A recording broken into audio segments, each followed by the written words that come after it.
Thank you, everyone, for joining us. Today, we're going to cover the 3 most expensive mistakes cultural attractions make and what 800 organizations taught us about fixing them. I'm Kyle Shea. I'm the Chief Strategy Officer with MADTECH.AI, and I had the pleasure of being joined by John Morey, the President of CultureComp. John has been doing KPI benchmarking for over 30 years in the cultural attraction space. John, thanks for joining me. Thank you, Kyle. Looking forward to diving into this with you.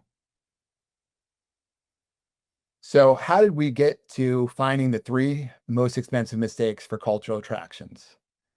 What we analyze is John Morey's CultureComp benchmarking data, where we look at 809 cultural attractions. Cultural attractions, as many of you would know, are museums, zoos, aquariums, botanical gardens, and science centers. And from here, this is where we found the 3 mistakes. So in our agenda, we'll be covering mistake number 1, which is failing to price to a threshold. Mistake number 2, underinvesting in advertising. And the last mistake, underpricing membership.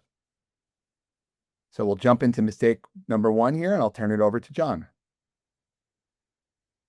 So some of you have heard me talk about this forever, but one of the simplest things that any organization can do is price to just below a price threshold. And a price threshold usually occurs in $5 increments. It's a psychological barrier. And so these occur at $10, $15, $20. It can go all the way up to $85 if you'd like. What's interesting is that organizations that price on thresholds run a risk of losing 2 to 3% of their attendance versus pricing either just below that threshold. So if, for example, at $20, you were $19.95, you might be suppressing visitation somewhere between 2 and 3% just by that nickel difference. What's interesting, what this graph shows is among 800 plus cultural attractions, or it's actually 673. So out of the 809 we track, 673 actually charge admission. And of those, only 9% are what we would describe as priced optimally, which is just below a price threshold. So what you can see here is so many, for example, if you just looked at $15, you can see there are so many that are just priced at 15 or in between, the number between 10 and 15. There's a lot of different cultural attractions that price not what we would describe as optimal, which is just below a price threshold. And I just wanted to throw this graph in here. I know it's probably not the mistake that people make, but I wanted to side note. So not just pricing to what a threshold is or just below it, but also we hear all the time, well, if I charge more, I'll lose attendance. And what this graph demonstrates is what the admission price is in blue among these 800 cultural attractions. The gold color is actually their market capture. And so if there was a reaction to price, what you would see is market capture would be higher on the left and lower on the right. But what you don't see is that. Actually, you see the converse is true, is that the more organizations charge, the higher their attendance is. Now, that doesn't mean you should just go charge more and hope that you would then increase your attendance. But what it does reflect is organizations that maximize their revenue opportunities reinvest that money into visitor acquisition strategies like advertising spend, expertise, let's say paying people who work in those organizations more, so they're attracting a higher expertise staff that's also more effective at what they're doing. They also tend to invest more back in the visitor experience, so they also provide a better experience. So it's important to note that there is not a linear reaction or negative reaction necessarily to what you charge. I really love this chart, John. It's really telling. Thanks for walking through that. One of the things that we see in let's see, my 31 years of doing this is how do organizations determine pricing? And probably many of you have either done this before or have experienced it before. But one is historical pricing. So what did we charge a year ago? Well, we'll increase that 10% this year. There's a gut feel. The gut feel comes into play where people have a negative reaction to, let's say, $29.95. This happens in art museums all the time. Is there an art museum director will have a gut feel that $29.95 cheapens their brand versus $30. We find that is absolutely untrue.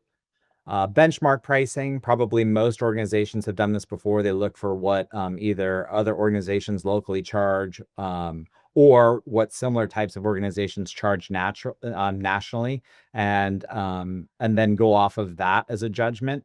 While we benchmark everything, I would be cautious to use this approach in that if everybody else is doing something wrong, benchmarking will lead you down the wrong road. Budgeting, we have some clients that literally change their price based off of they need to fill a budget gap. And then some of you are working at organizations where there's oversight. So there could be oversight by it could be by a board, it could be by a city, it could be by some or other organization that says you cannot, let's say, increase your price or price to what would maximize revenue, but rather we have a formula in place, you have a lease here, and so this is what you can charge. I'm going to dive into some threshold examples, fairly elementary, but I like the visual of this here. So starting on the left-hand side, if your current emissions price is $13 down to $27, as John talked about, pricing to that next threshold at the $5 increments, we would recommend that you price for the top one here at $14.95. And so what is that gap or revenue opportunity in the first example at $13? That's $1.95. In other cases, if you're at $16, the next threshold would be $20. The recommended price would be at $19.95, and that's a gap of $3.95. So you can see in these 4 different examples, the gap ranges from $1.95 to $2.95. Really, when you look at this, it's not about selling one ticket. This matters when you look across 100,000 tickets or a couple 100,000 tickets. This is really your revenue opportunity, and we'll go a little deeper in this. So when we look at what we call top performing organizations, so those are organizations that maximize revenue opportunities. They have high market capture. They have a decently high Google rating. They have a decent membership program. When we put all those variables together in our comp scores that we provide via CultureComp, when we look at those organizations performing in the top 25%, the first thing you can see is they charge basically $10 more than everybody else in terms of median. So one, they just charge more, but they also, as a result, or not as a result, also do better. But what's really important to understand this is even those organizations that are performing in the top 25% may not be pricing optimally, or what we would describe in terms of the next pricing threshold. So what you'd see is if you were in the top 25%, you charge $22, the next price threshold would be $25.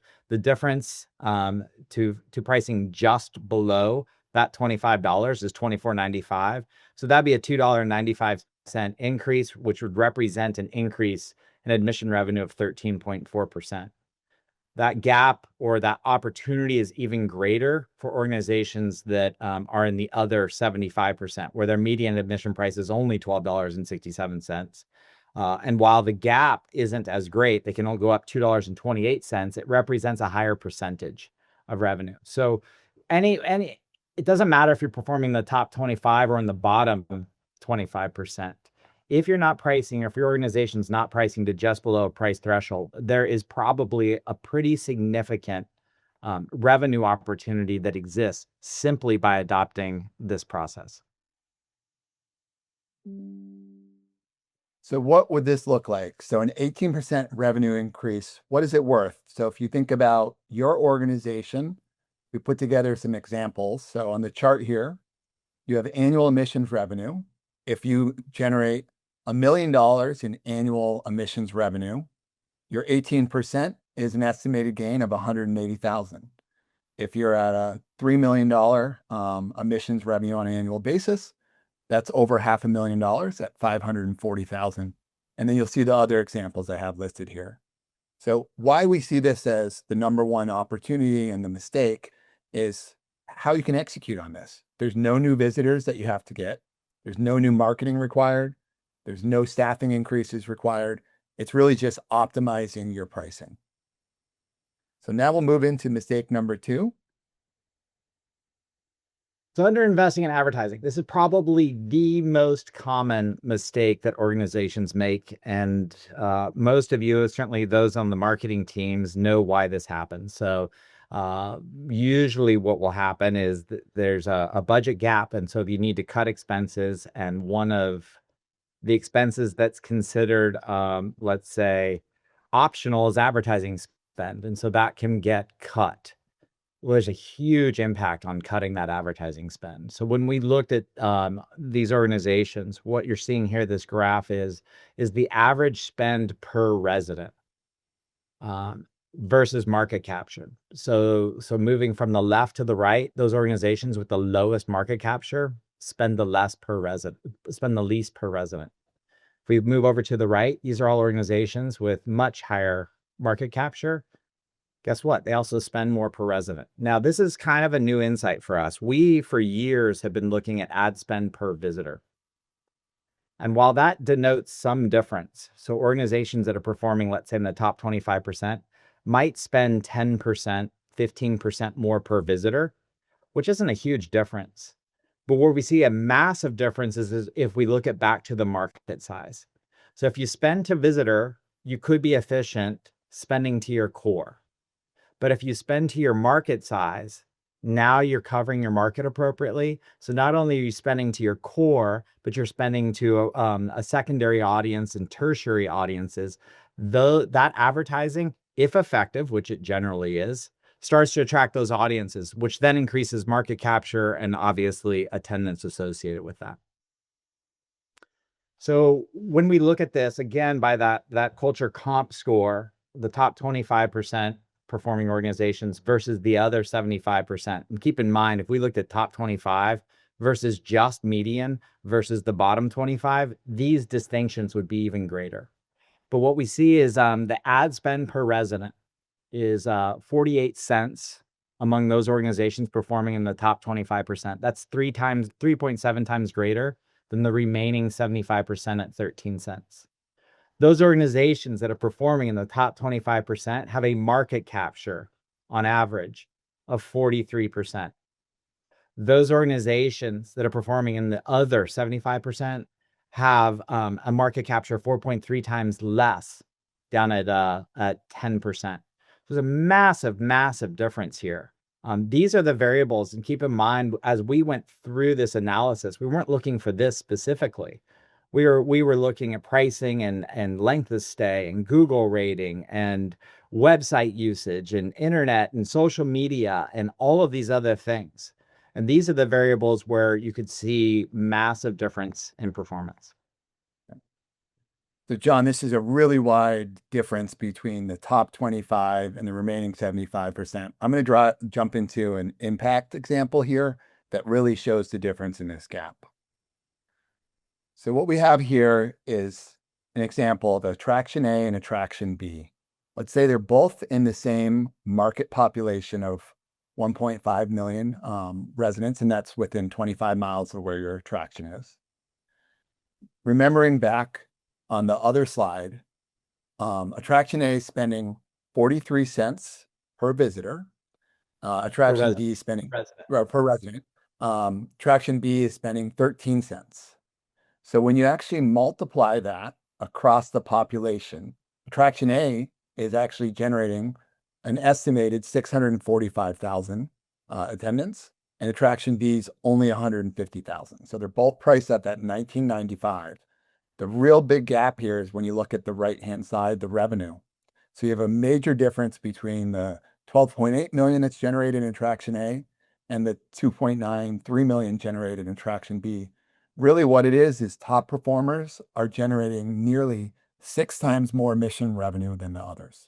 Before I hear people perhaps groaning or whatever, we recognize that not every visitor is not paying the $19.95. But if 40% of attendance is, let's say, paying full admission, the 40% of 645 and the 40% of 150,000 visitors, the ratio is still the same.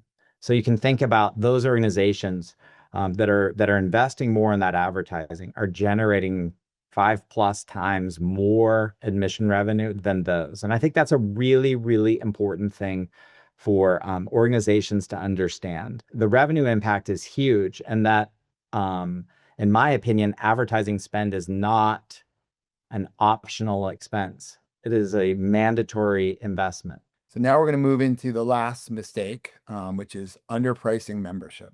Yeah, so we see this a lot. So we're living in the world where everybody says, well, we want to have more members because theoretically more members is better. It provides a more stable revenue source, theoretically. It increases the donor pool. It theoretically does all of these things. You have more ambassadors in the marketplace, yada, yada, yada, yada. Well, when we looked at that, so the way to think about most people, when they say they want to have more members, most usually decrease the price of membership or create stronger value of membership. That's in transactional value. So transactional value simply is the number of visits required to pay for a membership. So you could imagine if an individual membership costs $75 and an admission ticket costs $25, the transactional value of that membership is 3. It requires 3 visits to pay for itself. So we looked at organizations from those that charge less than 2 times the cost of admission. This is over on the transactional value side on the left-hand side. Those that charge between 2 and 2.9 times the cost of admission, and those that charge 3 or more times the cost of admission. Now, by the way, if your transactional value is 1 or less, you're losing money. You might as well not have a membership program because your visitors generate more revenue than your membership does, particularly when you start to factor in the cost of servicing member households. But there's some interesting things here to consider. So those that charge less than 2 times admission have a higher market capture. They get more people to visit within their market, 26%.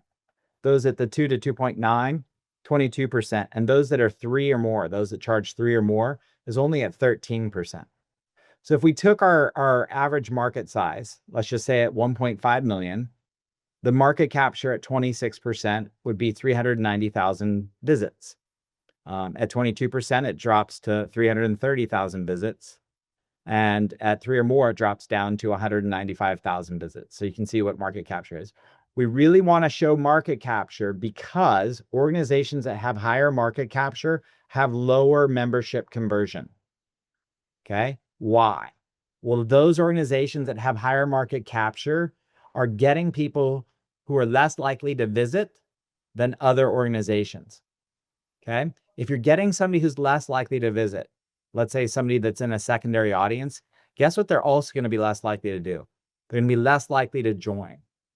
So if you look at this from a perspective of membership conversion, it won't tell us the story. But if we look at it from a pricing, like a transactional value perspective, we start to see this story. So those that are charging less than 2 times the cost of admission on average have a membership conversion of 3.6%. It's lower. Now, you would think that that would normally not be the case, but this is a little bit influenced because they do such a good job of attracting other audiences. So we have to work through the math here. So if you were to take that membership conversion of 3.6 times the attendance of 390,000, you'd end up with 14,000 member households. Those organizations at the 2 to 2.9 have a higher membership conversion, but a lower market capture, end up with a member household that's larger than those that charge less than 2 times, 15,800. And those that charge 3 or more times, they're not punished because of the membership conversion. They're actually punished because the only people who are visiting are their core audiences. And those core audiences are most likely to join. So we see that in a higher membership conversion of 5.7.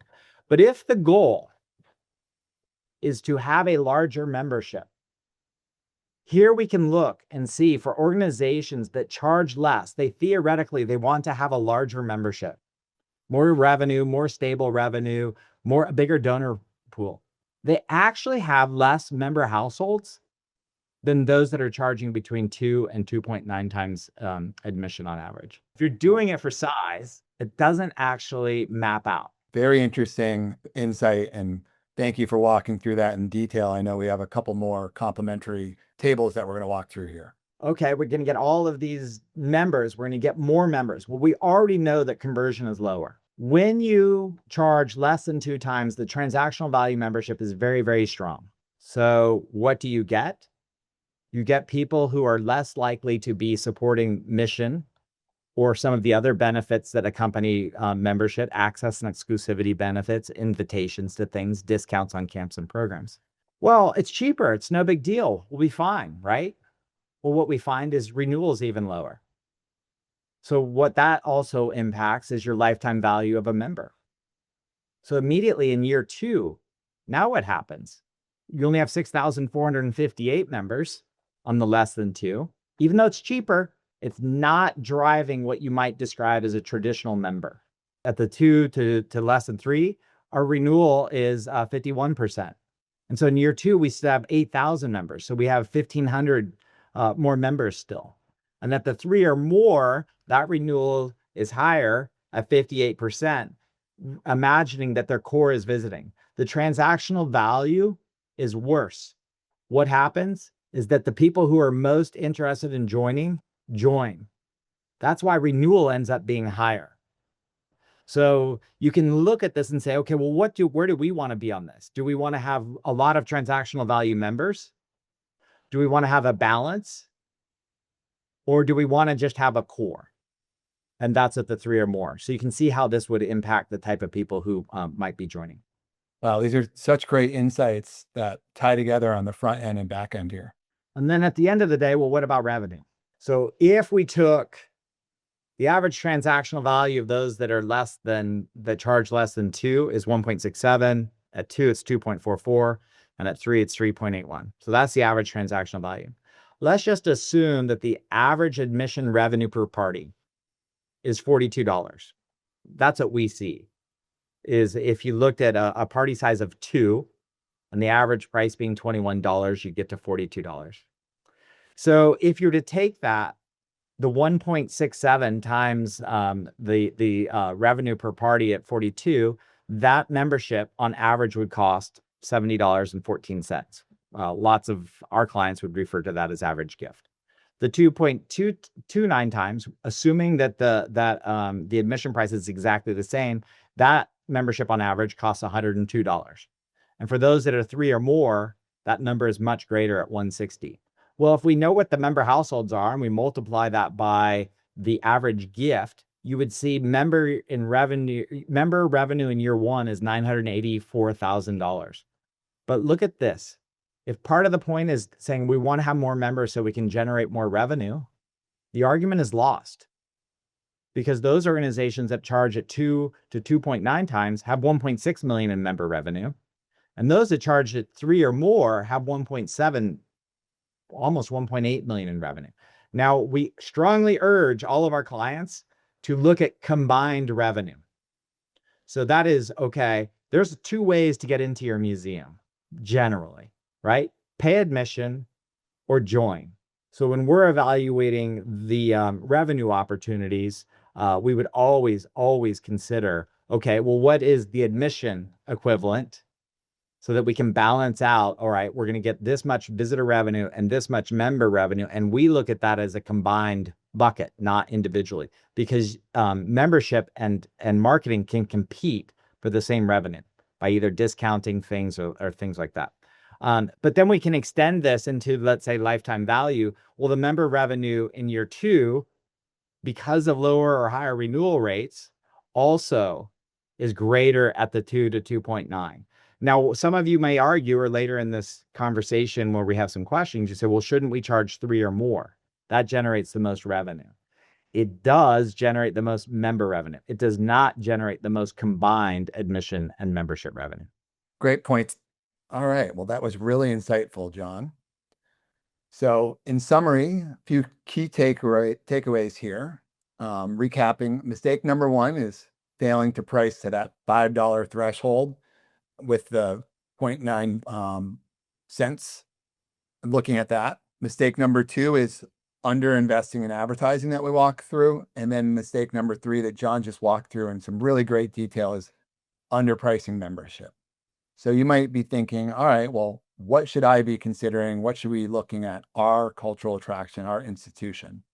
So increase admission price just below the threshold as we talked through. And that's also looking at the 0.95 cents. So reducing it down a nickel from a psychological side of things that looks more appealing to your audience.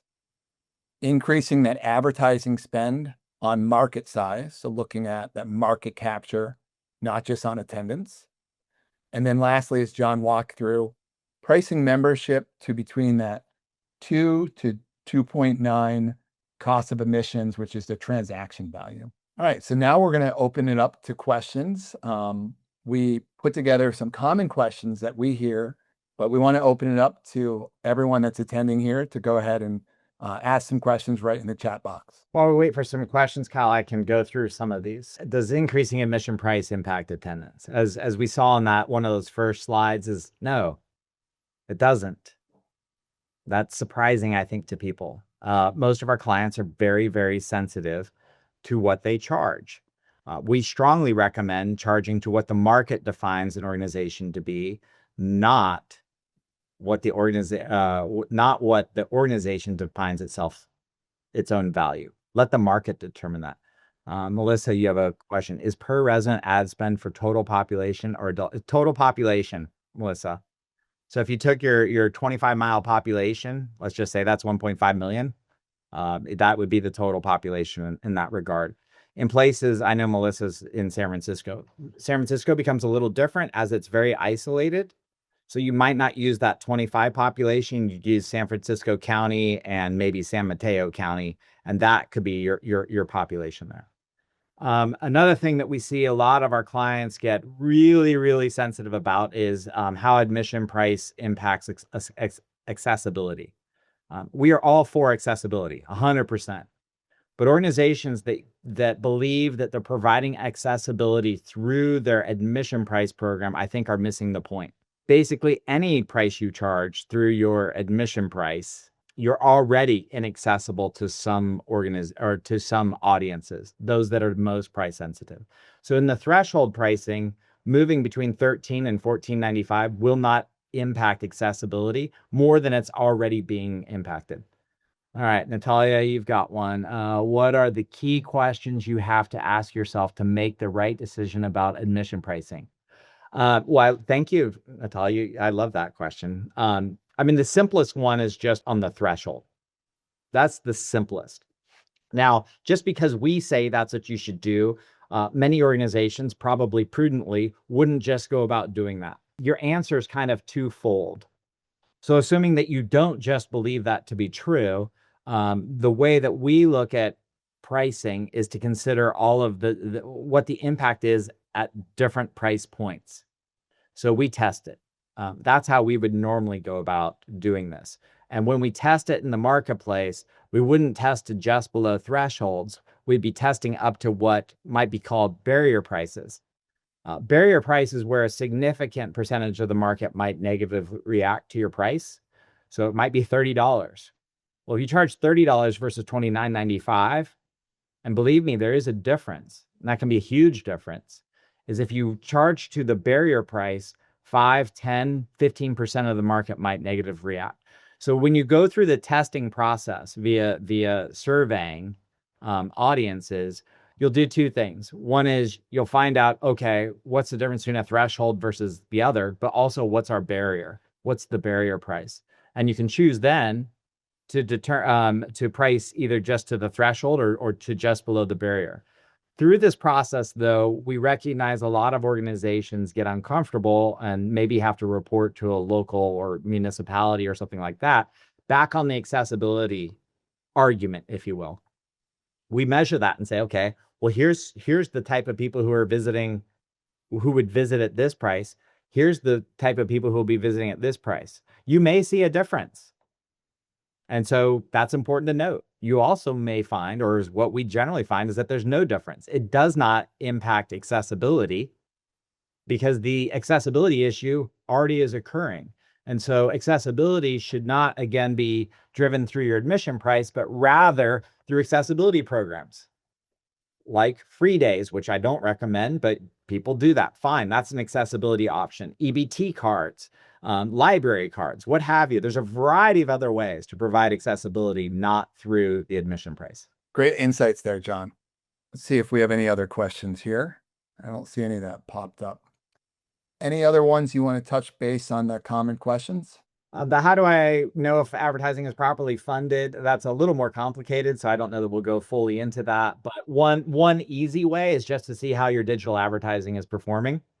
If it's performing, we have a client that had a ROAS of something like 20, which the ad agency said, look we're performing exceptionally well. Well, I would argue it's not properly funded. It's still underfunded because it's performing at such a high level. So certainly looking at your digital advertising performance is an easy way to understand very quickly, should you be investing more in advertising? Yes, your ROAS goes down, but your attendance goes up. So that's something we'd look at there. And then does a smaller membership impact the donor pipeline? Or does a larger one rather is what we should be looking at. A smaller membership tends to have, if you're pricing more than 3 times, tends to have a higher percentage of conversion to donors versus one that has less transactional value, may have the exact same number of donors, but the percentage from membership is much smaller. I think, Natalia, membership strategy on transactional value may be different for young or mature organizations. Not necessarily in the length of operation, but certainly the type. So Natalia is with a children's museum. And so a children's museum pricing strategy might be a little bit different, given that children age out and we're not going to have as long of a lifetime value, lower renewal rates. So I also want to important, I appreciate you asking that, Natalia. These are guidelines, right? I mean, what you really want to do is know your data and know what your purpose is, and then build the strategies and tactics that that target those things. So generically, yes, here's where we can see these mistakes are being made. What you can do about it, yes, you could react generically, but most importantly, you would act more strategically, more surgically by knowing what your organization is trying to do there. What ROAS should you target to optimize spend? From Melissa. I love that. So ROAS, if you're not familiar with it, is revenue over advertising spend. So ticket sales divided by your advertising spend, and essentially that's your ROAS. A ROAS of 20, in my opinion, is way, way, way, way too high. It means you have opportunity to spend more, to get more people to come. Your ROAS might come down, but guess what? Your total revenue and your total attendance goes up. The way, Melissa, in our opinion, to pay attention to ROAS is your ROAS could go down by spending more. If you see nobody else is visiting, then you know that's not your ROAS, right? So you take your ROAS down to basically when it's no longer effective, when you're spending more on advertising than the actual what the visitor is worth, is certainly a place where you'd say, whoa, whoa, whoa, whoa, we're way off here. I usually kind of look at 4 or 5 as a very good ROAS. But again, you'd want to match this back to your admission price and some other things like that. See how much revenue is being generated. All right, let's see. Any other questions from the group here? Let me just double check. I think we got everything. So how did John and I get to all these great examples of the 3 most expensive mistakes that cultural attractions make, and analyzing the data to find the insights on how you can actually have impact at your organization? We mentioned John with CultureComp has been doing his KPI report for over 30 years. What we've done is now build his KPI report inside of MADTECH.AI, where you have an interactive platform that leverages decision intelligence and AI, where we can do the same type of KPI and benchmarking for your organization. So if you're interested in booking a time with myself and John, I also dropped my Calendly in the link here. You can also go to the MADTECH.AI/benchmarks. We'd love to have a conversation with you to see if we could be helpful. And lastly here, I think many of you know John and you're getting to know me. Our contact information and LinkedIn is here. We'd love to have a conversation to see if we can be helpful for your organization. Well, John, I want to sincerely thank you for joining today and talking through these 3 mistakes and what organizations can do to realize these revenue opportunities. And I want to thank everyone that joined us today. It was a really impactful and thought-provoking webinar, and look forward to doing more of these in the future with you.